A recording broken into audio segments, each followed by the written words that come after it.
What if I told you the miracle of the Red Sea was never about water, but about the fabric of reality itself? What if I told you the parting of the sea may have been less a break in nature, and more a window into a higher dimension, a brief unmasking of the secret architecture under creation? Tonight, we step into the threshold between physics and prophecy, into the realm where ancient scripture touches cosmic law, where the staff of a shepherd becomes a tuning fork for the frequencies that hold the universe together.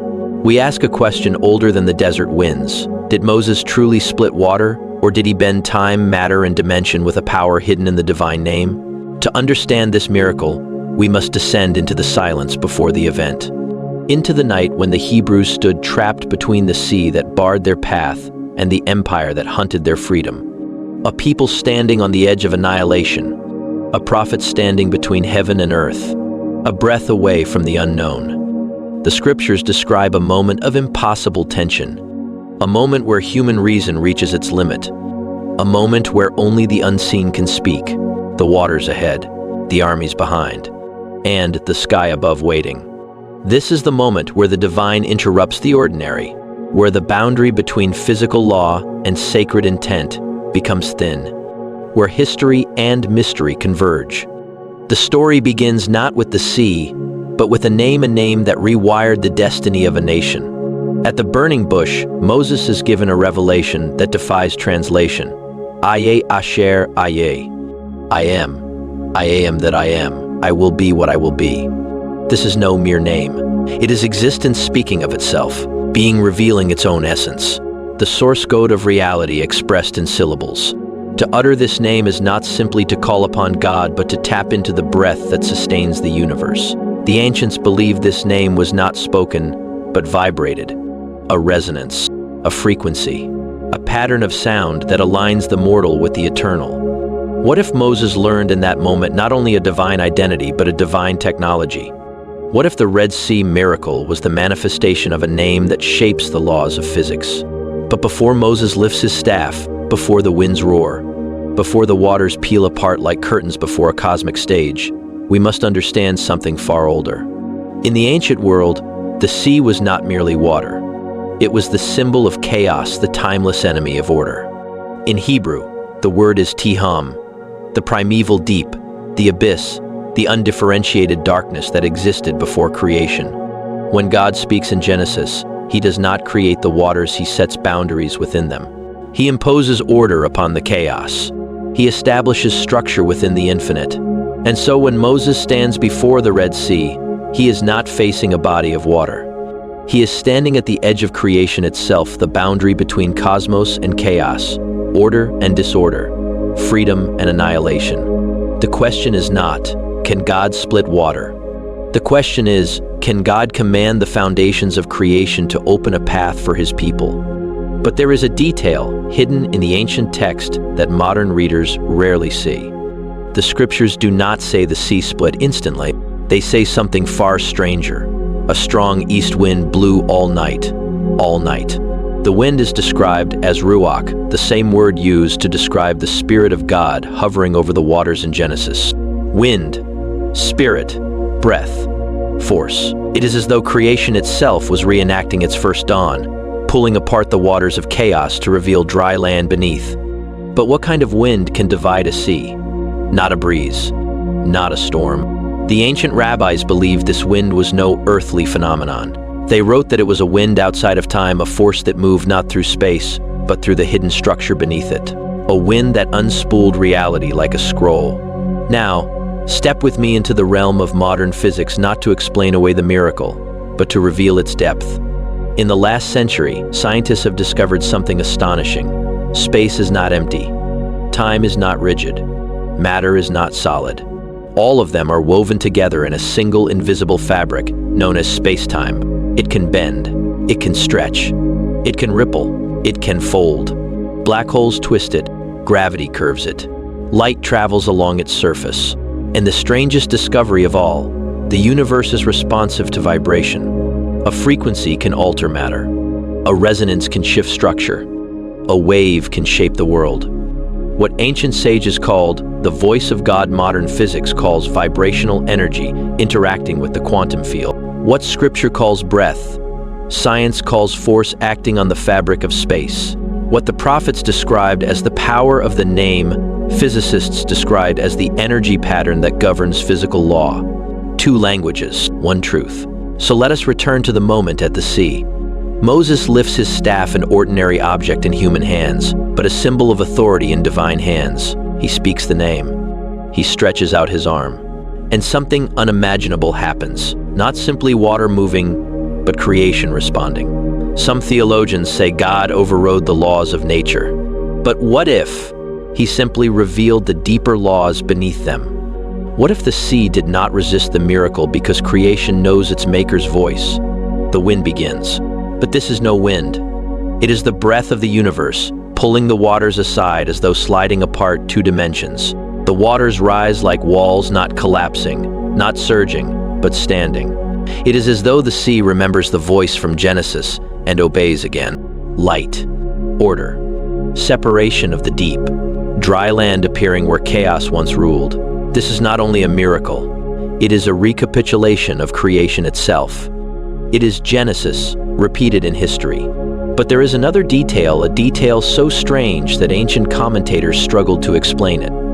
The text says the Israelites walked on dry ground, with a wall of water on their left and a wall on their right. A wall. The Hebrew word, chama, means not merely a vertical mass, but a barrier, a boundary. In other words, the sea did not merely part. It formed boundaries like the boundaries God set at the beginning of time. The waters were not just displaced. They were held, suspended, stabilized. By what? The ancients said, by the divine command. The mystics said, by the name. The modern physicists might say, by a disturbance in the structure of space-time, a field of force that maintained the separation. Three interpretations, one wonder. But the most mysterious element of all is the timing. The waters part at night. Israel walks through the darkness. The Egyptians follow. And at the moment when dawn approaches, the moment between light and dark, between night and morning, between the hidden and the revealed, the miracle shifts. The text says, God looked down through the pillar of fire and cloud and troubled the Egyptian army. What does it mean? Look down? In Hebrew, the phrase implies not simply seeing but exerting influence, as though divine attention alters physical reality, as though consciousness itself has force. In the quantum world, observation changes outcomes. Possibilities collapse into form when they are measured, seen, attended to. A principle modern scientists call the observer effect. A mystery Moses witnessed in real time. Then the command, stretch out your hand again. The boundaries collapse. The waters return not gradually, but instantly, as though the structure holding them apart had been withdrawn, as though space-time snapped back into its natural shape. The sea was not simply water. It was a cosmic membrane briefly pulled open and then allowed to close.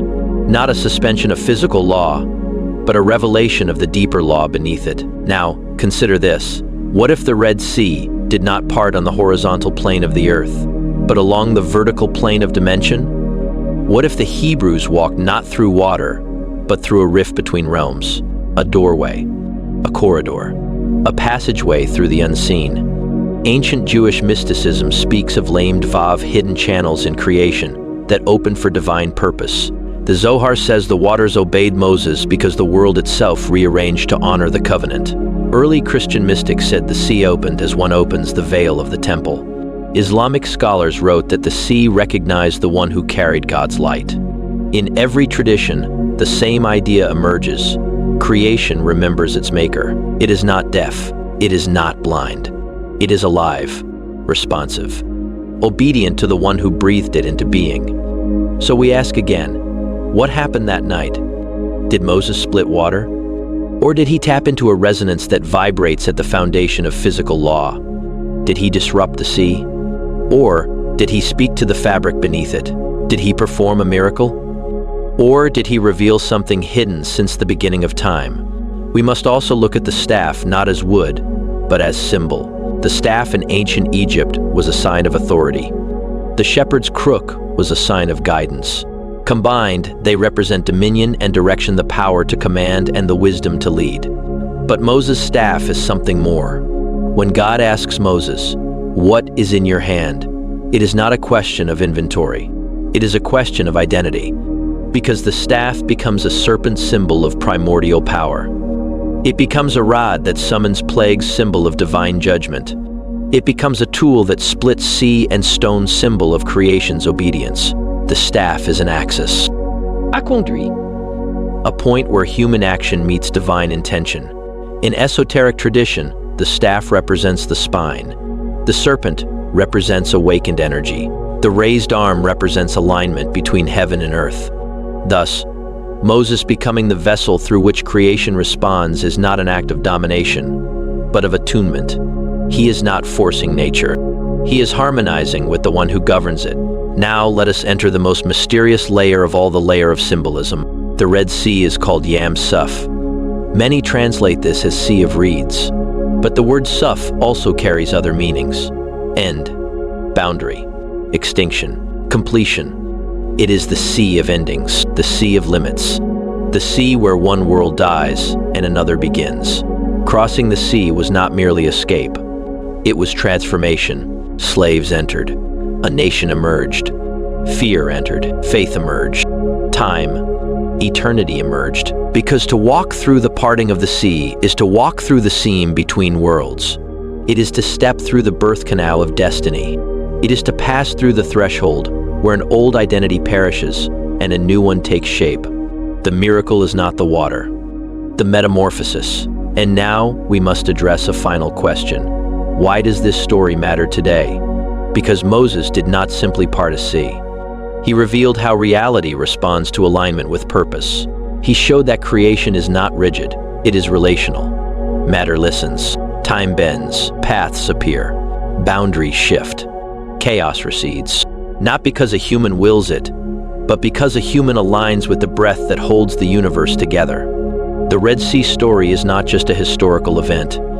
It is a map of how transformation happens, not by might, not by force, but by resonance, by speaking the name, by raising what you carry, by standing where fear says run, by stepping forward even when the sea has not yet opened, because the miracle comes not before the step, but through it. And so we return to the question that began this journey. Did Moses split water or bend space-time? Did he override nature or reveal its deepest truth? Perhaps the answer is both. Perhaps the answer is neither. Perhaps the answer lies in the silence after the word, in the breath that precedes creation, in the hidden flame within all things.